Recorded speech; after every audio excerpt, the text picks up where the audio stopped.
Nous sommes l'association Jiboyana et voici notre histoire. Le peuple Unikwin, c'est le peuple autochtone en Amazonie brésilienne avec lequel on travaille le plus. Tous les projets qu'on réalise sont des projets qui émanent des communautés elles-mêmes. Et on leur a dit comment est-ce qu'on peut vous aider. La question de la reforestation, de l'autonomie alimentaire, la conservation culturelle. Jiboyana s'est fondé sur la gratitude. Et c'est peut-être pour ça que ça marche si bien, finalement. Bonjour à tous et bienvenue sur Tell Me Your Story, le podcast à la découverte des peuples autochtones du monde entier. C'est un épisode un peu spécial aujourd'hui car il s'inscrit dans la semaine du podcaston, un événement caritatif qui réunit plus de 300 podcasteurs francophones pour célébrer le monde associatif et ses valeurs. Tell Me Your Story est ravi d'accueillir aujourd'hui Léo Landon, le cofondateur de l'association Jiboyana, qui œuvre avec les peuples autochtones de l'Amazonie sur des projets formidables et pour lesquels votre soutien est primordial. Je vous en reparle en fin d'épisode, mais en attendant, allons découvrir Jiboyana et très bonne écoute. En quelques mots, est-ce que tu pourrais nous expliquer qu'est-ce que Jiboyana? Qu'est-ce que ça représente un petit peu pour toi? Qu'est-ce que ça veut dire? Pour commencer avec le basique un peu du nom de l'association. Bien, tout d'abord, déjà te remercier, remercier l'initiative du podcaston. Et je pense que l'initiative de Tell Me Your Story est non seulement importante, elle est, je pense, vitale, parce qu'aujourd'hui, les peuples autochtones, ils ne représentent que 5% de la population mondiale, mais ils préservent près de 80% de la biodiversité sur Terre. Et c'est un chiffre vertigineux, et c'est cette conscience déjà au niveau global, qui a donné naissance à Jiboyana. Alors Jiboyana, d'où ça vient, qu'est-ce que c'est? Parce que c'est un mot qui paraît exotique en effet, parfois difficile à prononcer. T'as vu, je me suis entraîné un petit peu avant de Oui. le dire. C'est vrai que la première fois, c'est assez compliqué. Donc Jiboyana, ça vient du mot jiboy, qui en portugais, en fait, désigne le boa. Et dans de nombreuses cultures autochtones, pas seulement du bassin amazonien, là où on travaille, mais aussi d'autres cultures, c'est le serpent est l'animal ancestral qui a apporté au peuple Unikwin, c'est le peuple autochtone en Amazonie brésilienne avec lequel on travaille le plus, qui a apporté leur culture et leur médecine. Chez les peuples autochtones, ça va être un animal de transformation, de mue, de régénérescence, de nouveauté. Et donc pour nous, c'était important de choisir un nom qui soit à la fois pas dans une langue autochtone directement, parce que on sait que ça peut être polémique, une question aussi d'appropriation culturelle, mais on voulait tout de même un mot qui soit connecté avec ces peuples. Et par exemple, le mot de Jiboy, quand les autochtones s'expriment en portugais, c'est quelque chose qui revient beaucoup. Et donc, on a décidé de choisir ce mot parce que c'est très lié à notre histoire aussi personnelle. Parce que Jiboyana, on l'a pas créé tout de suite en découvrant les peuples autochtones. C'est suite à plusieurs voyages en Amazonie qu'on a reçu en fait des demandes suite à des discussions de leaders et leaders autochtones, des demandes pour construire des puits pour l'eau potable. Parce que de manière spontanée, on se dirait en Amazonie, il y a beaucoup d'eau. Et c'est vrai. Mais le problème, c'est que elle est aujourd'hui très polluée à cause des déjections des grandes fermes de bétail, à cause de la pollution chimique, de la pollution industrielle, la pollution des villes, etc. Suite à ces demandes, on a pris la décision avec Laetitia, que tu avais citée, qui est la cofondatrice de l'association avec moi. On est rentré en France et on a décidé de soutenir ces communautés parce qu'elles nous avaient aidés sur notre propre chemin personnel d'évolution et de transformation. Et donc, dans une perspective de réciprocité qui est une valeur importante dans les communautés autochtones, dans cet échange de dons et de contre-dons, de pouvoir rendre en partie ce qui nous a été donné. Et c'est donc de là d'où est né Jiboyana. Et c'est très important pour nous, c'est que tous les projets qu'on réalise sont des projets qui émanent des communautés elles-mêmes. Et ça, c'est un point vraiment essentiel et vital. C'est quelque chose qui, justement, que m'a dit Laetitia, où il y avait vraiment cette notion de avec les peuples autochtones et pas seulement pour les peuples autochtones. C'est quelque chose qui m'avait, à travers ton association, vraiment intéressé parce qu'il y a ces deux points qui sont très forts et c'est vraiment main dans la main. Mais à travers ça, ça m'amène un petit peu à me poser la question de ta propre histoire, parce que tu viens de dire au niveau de ton cheminement personnel avec Laetitia, mais d'où ça vient dans un sens. J'ai vu que l'association était assez récente, elle est née en 2020, C'est ça. donc assez en plein Covid. Complètement. C'est ça. Donc pas si simple de créer une association dans ce contexte-là non plus. Mais finalement, si on pouvait commencer un peu par le basique et par la naissance de Jiboyana, quand tu parles de ce cheminement personnel, les voyages en Amazonie, est-ce que tu pourrais un peu nous raconter cette histoire? Bien sûr. Et je te remercie aussi de cette question parce que dans Jiboyana, au-delà de la question de nos actions, pour nous, c'est aussi un catalyseur de transformation et de métamorphose et la possibilité de nous-mêmes d'évoluer à travers l'enseignement des peuples autochtones, mais aussi de retourner à nos propres racines. Et je fais très attention à ce mot-là puisque c'est mon histoire. Je viens du Vietnam, j'ai été abandonné quand j'étais bébé. Je ne connais pas la raison, mais probablement parce que mes parents n'avaient pas assez d'argent pour me nourrir. Et pendant longtemps, je dirais jusqu'à mes 25 ans, donc j'avais, par incompréhension, par ignorance, peut-être par rancœur, mais rejeté tout ce qui venait de l'Asie. Par exemple, je ne pouvais pas avoir de relations amoureuses avec une Asiatique ou de relations amicales avec un Asiatique. C'était vraiment un comportement de rejet qui était presque radical, si on veut. C'était pas du racisme, mais c'était vraiment quelque chose où ça me ramenait à quelque chose de moi que je ne voulais pas voir, tout simplement. Ça m'a amené à avoir aussi ce que je prenais pour un abandon finalement, m'a amené à avoir pendant longtemps des comportements autodestructeurs, une difficulté très forte à me connecter profondément avec les gens. C'est-à-dire que j'ai toujours été quelqu'un de sociable, d'ouvert, voire d'extraverti, mais je n'ai jamais eu de relation vraiment profonde où je m'ouvrais et où j'osais être vulnérable parce que j'avais sans doute peur à nouveau moi-même d'être rejeté. Et donc c'est une blessure à l'intérieur de moi qui m'a toujours accompagné mais que je n'osais jamais vraiment voir. Et en fait, j'ai habité en Roumanie pendant un an autour de mes 24 ans. Là-bas, ils font très très bien la fête. Et donc du coup, lors d'un de ces festivals, à bord de la mer Noire, j'ai rencontré une femme qui s'appelle Kirsty. On s'est tout de suite connectés. Et elle m'a raconté que quand elle était jeune, elle avait perdu sa mère. Elle était allée du coup en Amazonie rencontrer ce qu'on appelle des pagés ou des magés, qui sont en fait des hommes et des femmes médecines, mais ce qu'on appelle plus communément, même si le mot est galvaudé, des chamans en quelque sorte. Et elle avait vraiment fait un travail de deuil et qui lui avait permis aussi de trouver le pardon, de trouver une forme de paix. Et c'est quelque chose qui, de prime abord, m'avait interpellé parce que c'est vrai que le chamanisme ou la spiritualité étaient des choses qui ont été complètement, si on veut, ombrées dans ma vie. Je ne les avais jamais approchées, je n'avais jamais rencontré de personnes qui m'en avaient parlé. Petit à petit, en rentrant dans la discussion, je me suis rendu compte que c'était quelque chose qui, à l'intérieur, m'appelait. Et lorsqu'elle m'a invité quelques mois après à venir à Ibiza pour rencontrer Léonie Quinn, j'ai tout de suite dit oui. Et j'ai compris à l'intérieur de moi que c'était quelque chose qui presque d'ancestral qui m'avait appelé et qui m'avait permis de me connecter avec et c'était drôle parce que j'ai été déraciné et je n'ai pas rencontré les peuples autochtones directement chez eux, je les ai rencontrés dans un autre pays. Pour moi, il y a un tas de synchronicité, si tu veux, et de connexions racinaires qui ont fait que petit à petit je suis allé en Amazonie après. Comment ça s'est passé? C'est que je les ai rencontrés donc en février 2018, et exactement 9 mois après, donc c'était comme une forme d'enfantement, de gestation. 9 mois après, en novembre 2018, je me suis retrouvé en Amazonie dans un village qui s'appelle Novo Futuro, qui se trouve à 4 jours de bateau de la ville la plus proche. Donc c'était vraiment comme dans Apocalypse Now, s'enfoncer au cœur de la forêt où il n'y a plus que les arbres et on reconnecte avec une partie primitive de soi, en enlevant toutes les connotations entre guillemets négatives de ce mot, mais vraiment à nos racines, à nos ancêtres finalement d'une certaine manière.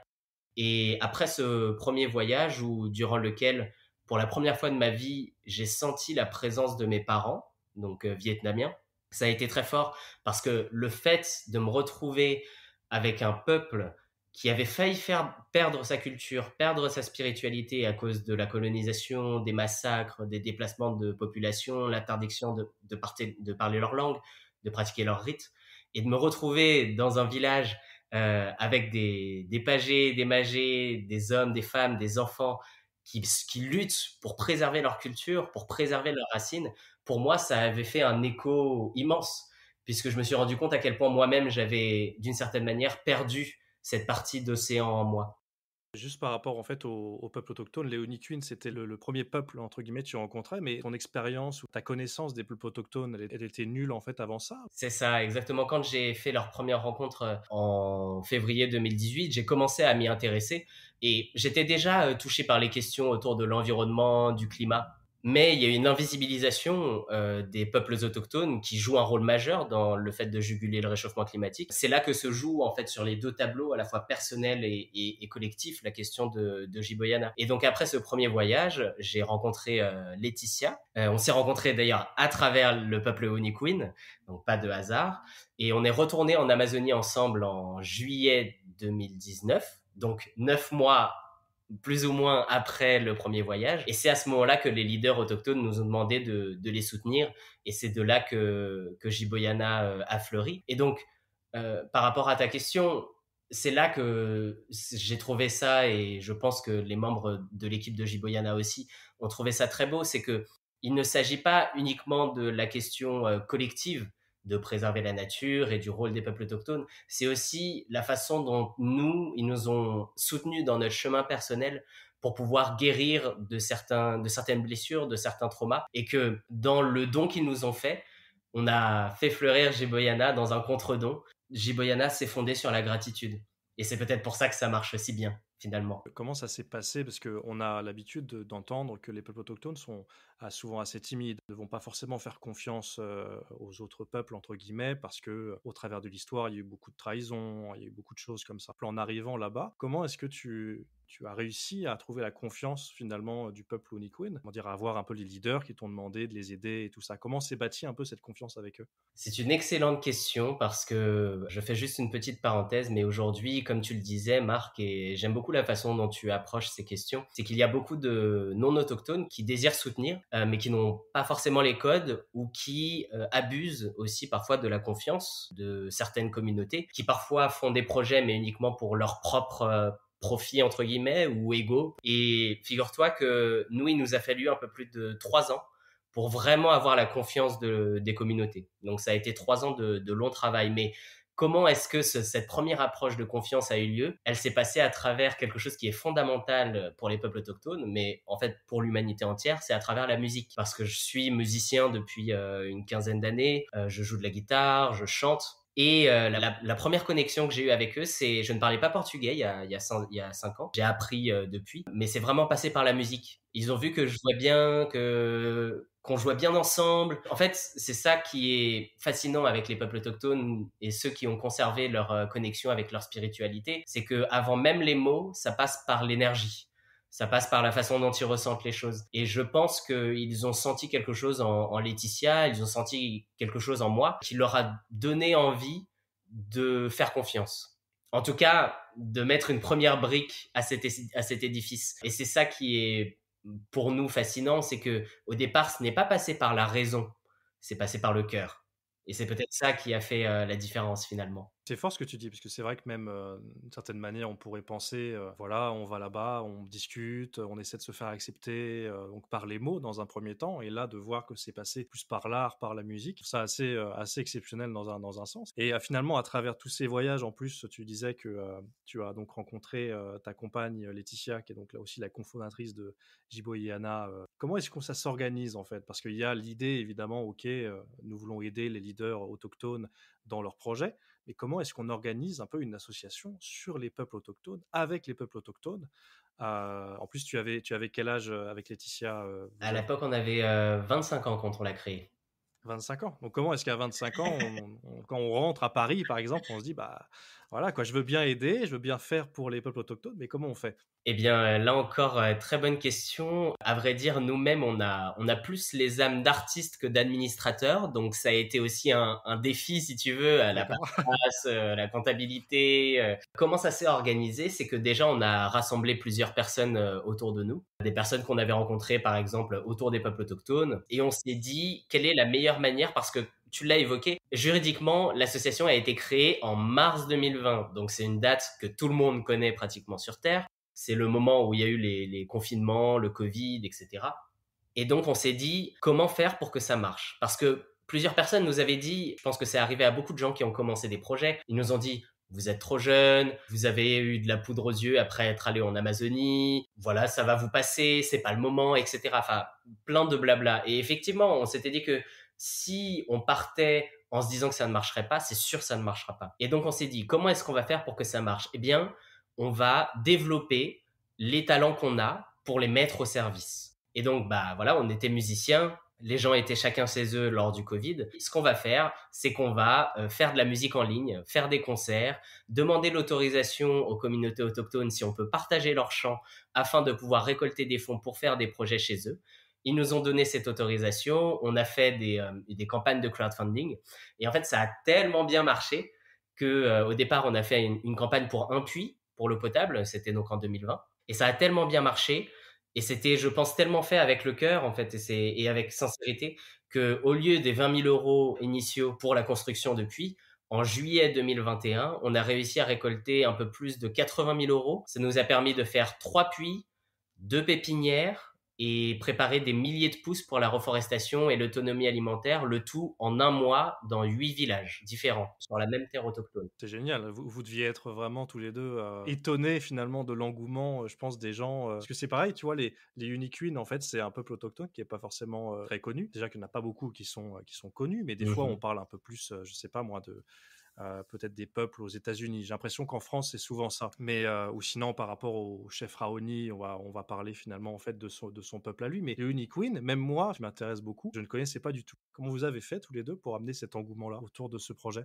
Eh bien, je pense que ce n'est pas nous qui l'avons amené, c'est qu'il était plutôt là depuis longtemps, parce que il y a de plus en plus une prise de conscience sur la question du fait que le futur sera meilleur s'il se connecte avec notre ancestralité. Les autochtones le disent souvent et ils disent le futur est ancestral. Pourquoi? Parce que ils ont gardé cette connexion à la terre. Une chose que m'a dit un ami un jour que j'ai trouvé très juste parce que je me posais la question, comment ça se fait que les peuples autochtones ont réussi à maintenir leur mode de vie, à garder leur culture, malgré tous les assauts, toutes les tragédies qu'ils ont pu subir. Et en fait, il me l'a dit un truc très simple et très juste que moi-même je savais au fond de mon cœur, c'est que ils ont gardé leur spiritualité et leur connexion avec la terre, et c'est ça qui font qu'aujourd'hui, malgré la modernité, malgré l'argent qui peut arriver dans les communautés, malgré toutes les possibilités de corruption, etc., malgré tout, il y a des communautés qui gardent ce lien et qui préservent ce qu'ils ont. Et ça, pour moi, ça a été une révélation, c'est-à-dire que j'ai compris qu'aujourd'hui, nous, en tant qu'occidentaux, mais pas que occidentaux, c'est aussi des non-autochtones dans des pays non occidentaux, entre guillemets, on se rend compte qu'on a perdu cette connexion. Pas forcément rentrer dans la question de la spiritualité, parce que ce n'est pas pour tout le monde, tout simplement. En dehors de ça, c'est vraiment cette question de cette connexion à la terre et cette conscience que c'est là d'où on vient et c'est de la terre dont on tire toutes les ressources dont on a besoin pour vivre. Et comme on prend ces choses pour acquises aujourd'hui, parce que tout est aseptisé, on achète notre nourriture dans les supermarchés, tout est sous plastique, il n'y a plus de nature dans les grandes villes. À Paris, par exemple, là où j'habite, pour trouver quelques arbres, c'est déjà compliqué, mais en plus, ils sont complètement clairsemés. On est dans des forêts de béton. Et donc, du coup, forcément, nous-mêmes, dans cette forêt de béton, alors que nos ancêtres vivaient et étaient en connexion avec cette nature, forcément, on a perdu quelque chose. Et donc, du coup, je pense qu'en créant Jiboyana, en fait, c'est pas un engouement qu'on a créé, c'est plutôt qu'on a répondu à un besoin impérieux des personnes de se connecter à quelque chose de plus grand qu'eux-mêmes. Dans une société qui nous invite à un individualisme exacerbé, à être égoïste pour amasser toujours plus de richesses, en fait, les peuples autochtones nous montrent qu'on peut vivre de manière différente et de manière beaucoup plus saine et beaucoup plus alignée. Voilà, on va dire ce mot-là. Et donc, je pense qu'effectivement, c'était plus répondre à quelque chose qui était déjà là. Tu l'as dit, donc cette campagne était pour construire des puits dans un premier temps. Est-ce que tu pourrais nous décrire un petit peu, j'imagine pour les gens qui s'imaginent le peuple Uniqueen en Amazonie, à quoi ça ressemble, l'endroit où ils habitent, ce qui leur manque aussi, histoire de un peu visualiser leur environnement? Bien sûr. Alors, le peuple Uniqueen, il faut savoir qu'il se trouve dans l'état de l'Acre, donc c'est l'extrême ouest du Brésil, à la frontière avec le Pérou. Donc c'est vraiment en pleine Amazonie. Et l'état de l'Acre, c'est un état où il y a beaucoup de peuples autochtones, mais le peuple Uniqueen, c'est celui qui est démographiquement le plus grand. Et ils sont séparés en plusieurs régions. Nous, la région dans laquelle on travaille, c'est celle de l'état de l'Acre, avec le Rio Tarahua, donc la rivière Tarahua. Donc c'est une région qui a été très touchée par la colonisation à la fin du XVIIIe et début du XIXe siècle et durant tout le XXe siècle à cause de l'exploitation du caoutchouc. Et donc il y a eu énormément de massacres, d'esclavagisme, de déplacements de population. Au départ, les Uniqueen, ils étaient tous rassemblés vers un même endroit.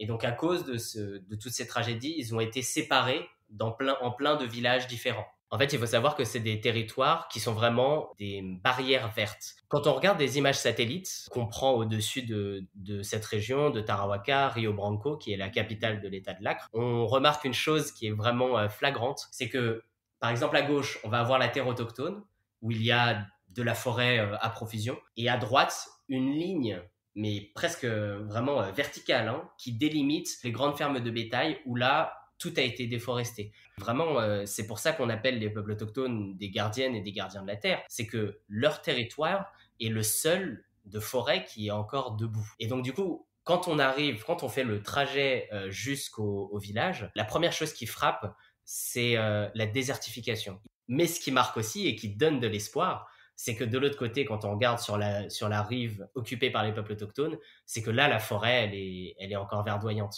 Et donc, ça, c'est la première chose qui frappe. Ensuite, quand on arrive directement au village avec le bateau, il y a beaucoup de maisons qui sont constituées traditionnellement donc de huttes, de la paille, avec du bois. Il y a d'autres maisons aussi qui, vu que la ville est proche et qu'il y a eu beaucoup donc de déforestation, d'accaparement de terres, en fait, les terres autochtones dans lesquelles ils chassaient, pêchaient, faisaient leur culture a été drastiquement réduit. Ce qui fait qu'il y a de moins en moins de gibier, de moins en moins de poissons, de nourriture en fait pour pouvoir survivre. D'autant plus avec la pollution aujourd'hui des eaux, comme on l'avait évoqué un petit peu avant. Et donc du coup, de fait de ces contacts, il y a eu aussi une sorte de métissage où certains autochtones ont parfois des maisons en béton, tout en étant en plein milieu de la forêt, si on veut. Parce qu'il faut aussi démystifier tout ce qui tourne autour des autochtones, parce que certains autochtones ont aussi des portables, des téléphones, parfois dans leur maison ils ont un frigo, ils ont une télé, mais de l'autre côté ils continuent de pratiquer leur culture et préserver leur terre. Et donc du coup, ce qui marque, deuxièmement par rapport à ta question, ce qui marque, c'est ce métissage entre une ancestralité dont ils sont fiers et de l'autre une modernité qui est arrivée jusqu'au fin fond de l'Amazonie, si tu veux. Une troisième chose qui m'a marqué, c'est que, en fait, tu as par exemple le village qui est le plus proche de la rivière, qui va être le village où il y a le cacique, donc le chef. Et de l'autre côté, tu as des villages qui sont beaucoup plus enfoncés dans la forêt, où il faut parfois marcher une demi-heure, une heure dans les terres, où là, c'est des villages beaucoup plus traditionnels, beaucoup plus préservés. Lorsqu'on arrive là-bas, déjà, on est très bien accueilli. Il y a une de tradition de l'hospitalité. Mais ce qu'il faut noter aussi, c'est que malheureusement, du fait de l'arrivée de l'argent, de l'évangélisme aussi, il y a aussi une certaine forme parfois de corruption qui a pu arriver, des rivalités aussi entre les caciques des différents villages, de la désunion qui est causée par le fait que certains autochtones, par exemple, vont vendre leurs terres à des grands propriétaires fermiers pour pouvoir survivre. Donc, parce que c'est les populations qui sont aussi les plus pauvres. Et donc, du coup, c'est difficile aussi de juger. C'est normal, hein, lorsqu'il y a eu des massacres, de l'esclavagisme, des déplacements de populations par rapport à leurs terres, le fait qu'aujourd'hui, il n'ait plus de nourriture pour pouvoir, à chasser, à pêcher. Donc forcément, quand on est dans une situation d'extrême pauvreté, parfois on en est obligé d'arriver à des situations où on va même à l'encontre dans son propre peuple. Et parfois aussi le fait d'avoir l'appât du gain, c'est des humains hein, comme nous, nous ne sommes pas meilleurs, ils ne sont pas meilleurs, nous sommes juste dans des situations, des cultures différentes. Et donc voilà, quand on arrive là-bas, il y a à la fois l'émerveillement parce que malgré tout ce que je viens de dire, il y a la beauté de l'Amazonie, il y a la beauté de leur culture, de leur peuple, de leur chant, la force aussi qu'ils ont de vivre dans ces conditions qui sont parfois très difficiles. Et de l'autre, il y a bien sûr toute la découverte de ces côtés qui sont parfois difficiles et obscurs, mais qu'il faut aussi prendre en compte lorsqu'on crée des projets. C'est intéressant parce que finalement, c'est comme tu dis, il y a cet aspect voilà, émerveillement, la culture finalement des peuples autochtones, mais après il y a aussi les aspects, au fur et à mesure qu'on reste et qu'on comprend comment ça marche, des aspects politiques et économiques et sociaux qu'il faut prendre en compte et qui sont importants par la suite pour vraiment pouvoir aider une communauté. Par rapport au Uniquin, on parle de combien de personnes à peu près, tu dirais? Est-ce que c'est une grande population? Combien de personnes environ?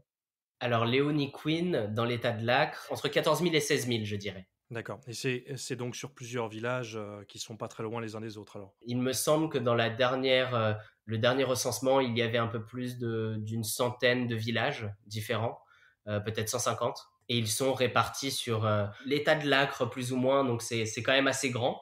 Donc par exemple, les 2 villages les plus éloignés sont quand même à plusieurs centaines de kilomètres, voire plus. Mais en tout cas, tu as beaucoup de villages qui sont proches les uns des autres, effectivement. D'accord. Et maintenant, je voulais parler un petit peu des projets. Donc, tu les as mentionnés un petit peu par rapport à la construction des puits et par rapport à la campagne de crowdfunding qui avait très bien marché. Mais j'étais allé sur votre site et j'avais vu le programme de reforestation, l'autonomie alimentaire. C'est des choses qui sont assez complexes à mettre en place. Comment est-ce qu'on peut aider à ça d'une certaine manière? Comment est-ce qu'on peut permettre d'arriver à cette autonomie alimentaire? Donc, comment on fait concrètement? Eh bien, c'est une excellente question.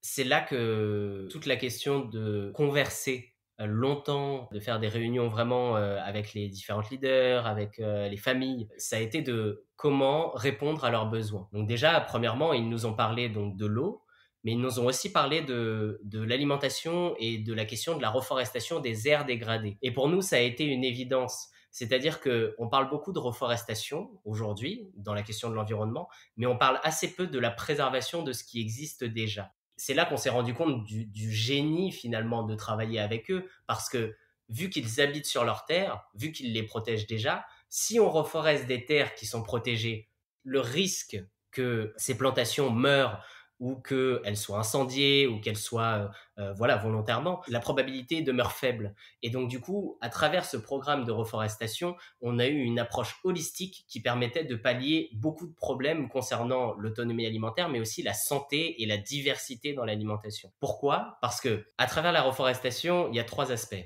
D'abord, la question de la justice sociale, parce que c'est les communautés qui sont parmi les plus discriminées au monde. Ensuite, il y a la question écologique, la question de planter des dizaines de milliers d'arbres, de préserver ce qui existe déjà. Et ensuite, la question de la biodiversité, c'est-à-dire de la faire revenir sur des terres qui ont été dégradées, déforestées, que ce soit pour les fermes de bétail, les monocultures de soja, l'orpaillage illégal, etc. Et donc, cette approche holistique, elle était pour nous évidente. Pourquoi? Parce que en plantant des dizaines de milliers d'arbres, là aujourd'hui, on est environ à 30 000 déjà en l'espace de 2 ans et demi, on a construit 12 pépinières. Déjà, c'est planter énormément de fruitiers et faire aussi des potagers avec des légumes.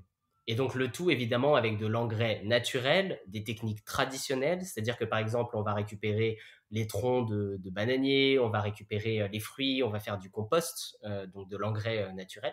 En fait, ça va être le premier volet, c'est la question des légumes et des fruits, qui va apporter énormément d'autonomie pour la communauté. Le deuxième point, c'est la question de faire revenir la biodiversité à travers la reforestation d'aires dégradées. Et donc, du coup, ça fait revenir petit à petit les animaux.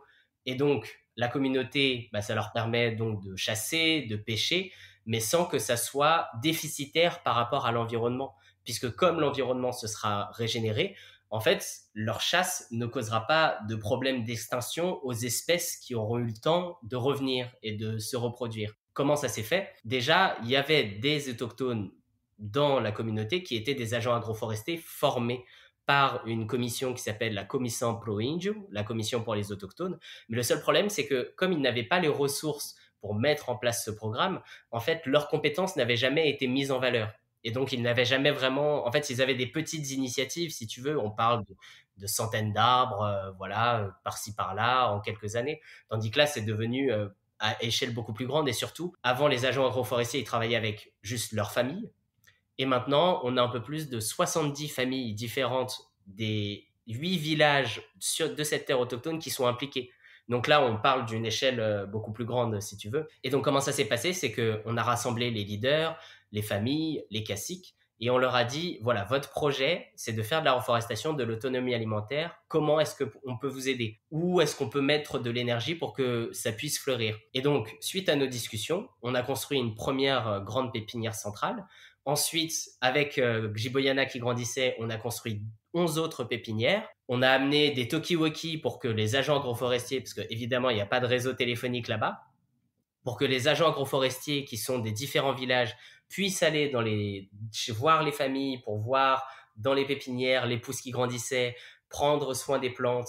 Et voilà, et petit à petit, ça s'est organisé. Et l'un des effets vraiment merveilleux qui est ressorti et qui, au-delà de la question de l'alimentation, de la biodiversité, de la reforestation, a été pour nous un point d'orgue, c'est que ça a permis de renouer des liens politiques et familiaux entre les villages. Ça a eu un effet inattendu, mais génial, c'est que il y avait des rivalités en fait entre les chefs.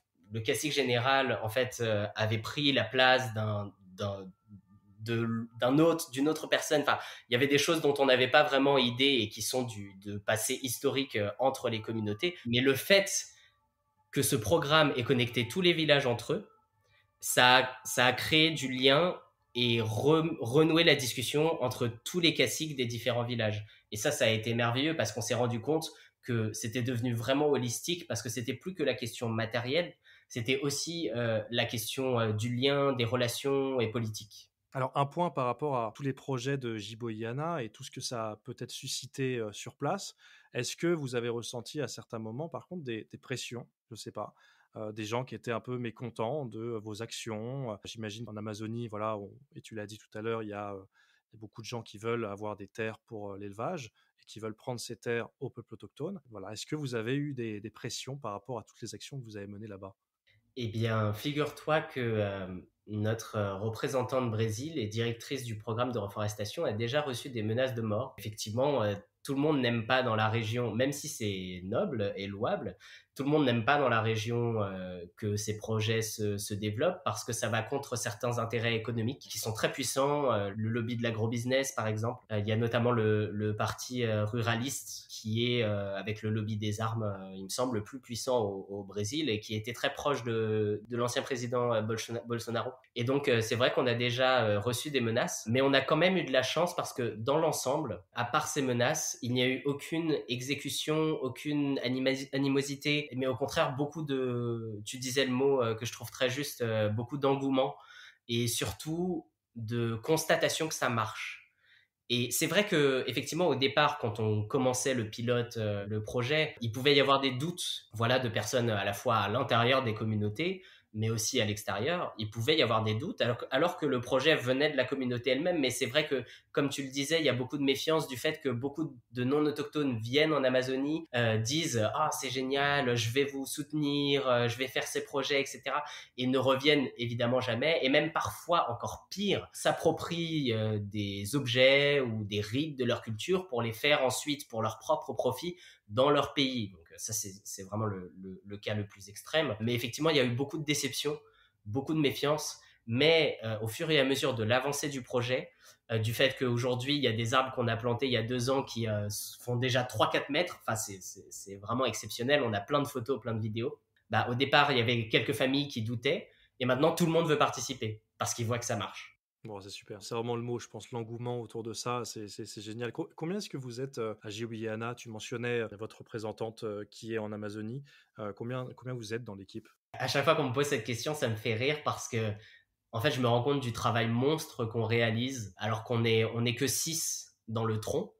Donc, on n'a que quelques bénévoles, mais dans le bureau, on est 6. Il faut savoir aussi, pour les personnes qui nous écoutent, que jusqu'à il y a quelques mois, ça fait 4 ans qu'on travaille, on ne se payait pas, ou si peu. C'est-à-dire que je crois que si on fait un rapide calcul, dans ma tête, sur tous les dons qu'on a reçus, c'est environ 300 000 euros en l'espace de 4 ans. Il y a peut-être 2 ou 3% maximum qui ont été alloués à la question de la coordination, parce que notre mission est tellement importante qu'on s'est fait passer après, évidemment. Et surtout que, comme on l'avait évoqué au départ, Jiboyana s'est créé à partir de l'amour et de la gratitude qu'on a pour la terre et pour ces peuples qui nous ont tant aidés.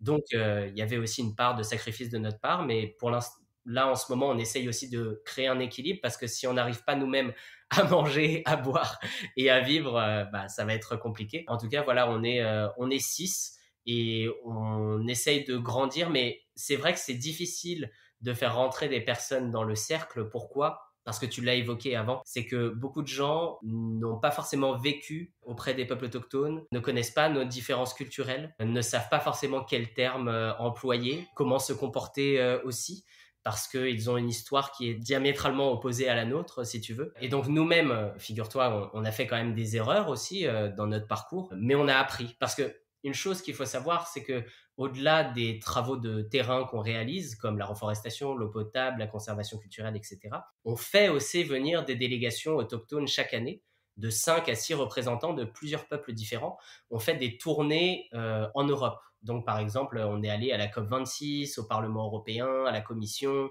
On a rencontré des ministres, on a organisé des événements qui ont rassemblé plusieurs milliers de personnes. On a organisé des marches. D'ailleurs, je crois qu'on est les seuls à avoir organisé ça. C'est des marches pour l'Amazonie et les peuples autochtones, en tout cas sous cette forme, en plein Paris. Enfin, c'était assez extraordinaire de voir des autochtones de Guyane, du Brésil, du Pérou, qui étaient à la tête des cortèges. C'était eux qui étaient devant et qui allaient de la place de la Nation jusqu'à la place de la Bastille pour montrer que voilà, nos destins sont liés finalement. Et donc du coup, voilà, durant ces voyages, on a aussi beaucoup appris, pas seulement du peuple Winikwin, mais aussi d'autres peuples, les Inankaraja, les Munduruku, les Satelemawe, les Patachos, et qu'en fait, par exemple, les Winikwin, ils ont une histoire qui est très différente, enfin une façon d'aborder leur culture qui est très différente, c'est ils sont très ouverts, parce que ils ont compris très tôt, après la colonisation, que s'ils voulaient survivre face aux grands propriétaires fermiers, il fallait s'allier avec des Occidentaux ou des gens de l'extérieur. Il y a d'autres peuples qui, eux, ont une histoire différente, pour qui c'est très difficile de se connecter ou de s'allier avec des non-autochtones. Et donc, du coup, nous, par rapport à d'autres peuples, on a pu faire des erreurs, mais avec des discussions, on a appris, etc. Et donc, aujourd'hui, les gens qui sont dans le tronc de Jiboyana, on a eu toute cette expérience de 3 ans, de 4 ans, de réussite, mais aussi d'échecs, d'évolution. Et donc, c'est pour ça que c'est très difficile de constituer un noyau dans lequel on puisse avoir confiance. C'est parce que c'est un sujet dans lequel il est très vite facile de tomber dans le néocolonialisme et dans ce qu'on peut aussi appeler le colonialisme vert d'une certaine manière. Et donc, pour nous, ça a été un grand et long apprentissage et c'est pour ça qu'on est un noyau assez réduit. Tu l'as mentionné juste avant et ça, je trouve que c'est une initiative qui est vraiment géniale parce qu'il y a évidemment le côté aider sur place directement pour les Winikwin et pour leur village, mais il y a aussi permettre à des personnes de ces communautés de venir en France, de rencontrer les autres et d'amener en fait des personnes à pouvoir découvrir voilà, une personne du communauté autochtone. Et donc c'est, alors je le dis un peu aux éditeurs, mais suivez Jiboyana pour ça s'il y a des événements. Je pense que c'est une belle manière de pouvoir découvrir des peuples qu'on ne connaît pas et aussi leur art, juste d'apprendre, d'être là et de discuter avec. Alors, juste pour finir sur la question du projet, quel est le projet actuel? Dans Jiboyana, on a une sorte d'éclectisme dans les projets, mais qui sont tous reliés d'une manière ou d'une autre. Donc il y a la question de l'eau potable, la question de la reforestation, de l'autonomie alimentaire, le soutien aux femmes artisanes, la conservation culturelle. On fait venir des autochtones donc en Europe. On fait aussi du soutien aux activistes autochtones, par exemple, qui vont se rendre à Brasilia pour défendre leurs droits. Mais aujourd'hui, le projet dans lequel on est le plus investi, c'est vraiment celui de la reforestation et l'autonomie alimentaire. Parce que là, on a parlé de Winikwin, mais en fait, il y a d'autres peuples qui nous ont demandé, en voyant notre programme, parce que notre programme est devenu un modèle dans la région.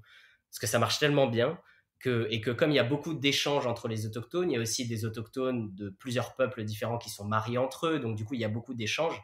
En fait, il y a aussi les Puyanawa qui nous ont demandé de les soutenir avec la reforestation. Il y a aussi les Guajajara.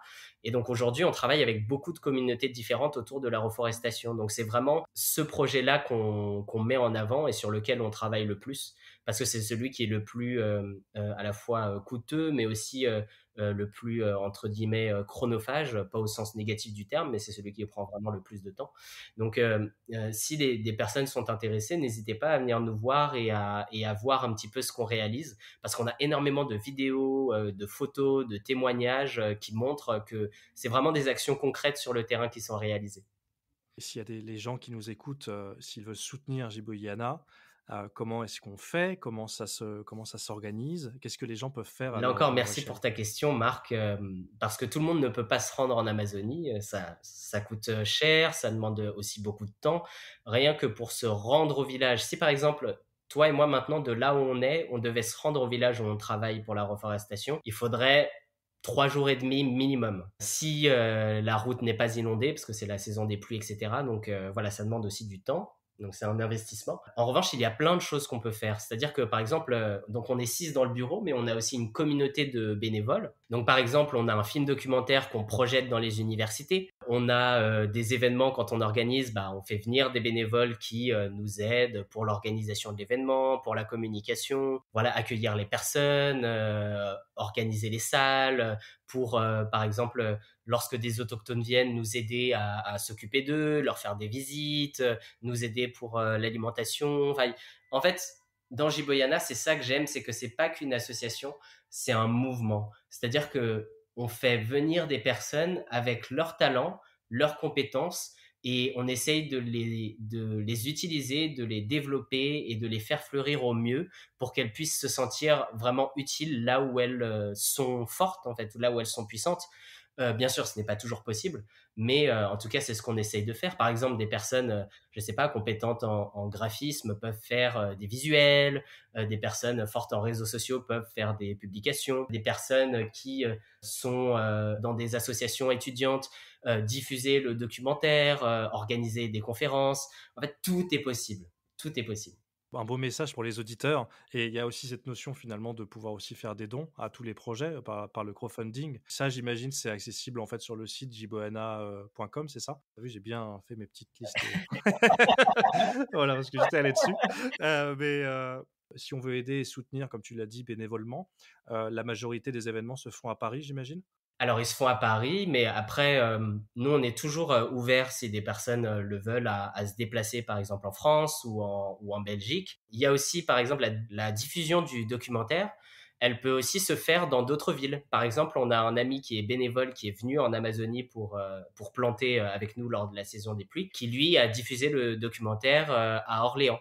Donc, c'est possible de le faire aussi dans des universités sans que des membres de Jiboyana, enfin du bureau, ne soient là. Si la personne, elle, n'est jamais allée en Amazonie ou ne se sent pas forcément à l'aise pour parler devant un public, Laetitia ou moi, on peut être en visio, voilà, pour parler après le documentaire, échanger.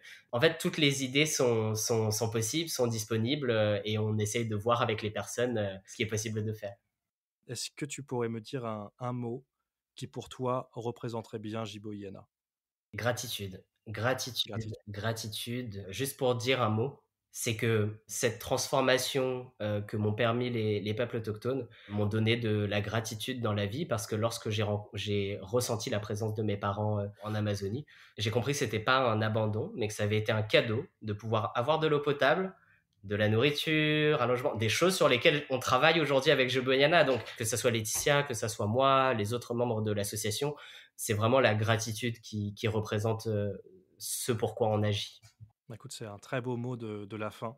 Je te remercie Léo, c'était vraiment super. En tout cas, pour les auditeurs, pour toutes les personnes qui ont pu entendre le podcast aujourd'hui, je vous invite vraiment à suivre Jiboyana, à aller sur la page, donc jiboyana.com, et à les soutenir, donc soit bénévolement, tu l'as dit Léo, par les différents événements que vous organisez, soit juste en diffusant la connaissance justement du peuple que vous soutenez en Amazonie, ou aussi financièrement par des dons pour les différents projets de reforestation, d'autonomie alimentaire, etc.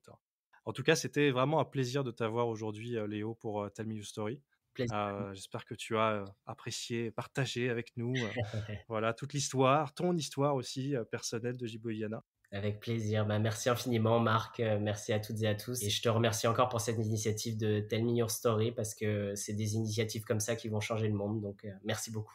Merci. Merci à Jiboyana et à Léo Landon pour avoir participé à ce podcast. J'espère que vous avez apprécié découvrir cette association avec nous, et je vous invite vraiment à visiter le site web podcaston.org pour découvrir des centaines d'autres associations à travers d'autres excellents podcasts. Vous l'aurez compris, Jiboyana a besoin de vous. Si vous voulez soutenir leur projet, vous avez la possibilité de faire une promesse de don sur podcaston.org ou directement sur le site web associationjiboyana.com. On compte sur vous pour soutenir ensemble les gardiens de la Terre. Merci d'avoir écouté ce nouveau podcast. N'hésitez pas à partager et à commenter sur les réseaux sociaux, et je vous dis à bientôt pour une nouvelle histoire.